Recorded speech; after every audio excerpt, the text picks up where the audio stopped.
So how do we actually check the Marshall Major 5 battery level? Well, the easiest way to do so is to get an app that is called Marshall Bluetooth here, as you can see. So this is the app that you can get on the App Store if you have an iPhone or Google Play Store if you have an Android.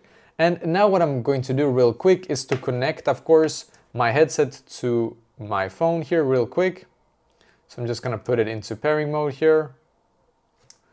So I'm just going to click on this button here. And perfect, now it's in pairing mode. And then I'm just going to click on Major 5 right here. And once it's connected, I'm just going to open up the Marshall Bluetooth app here, as you can see. And then click on Add a New Device. It's going to search for it, and then I'm just going to add Major 5 here. Then we're just going to wait for it to complete this process here. Quite often it's very fast, just so you know, so you don't have to worry. Then I'm just going to click on Pair, and then Continue, and then just swipe all of this and click on Get Started.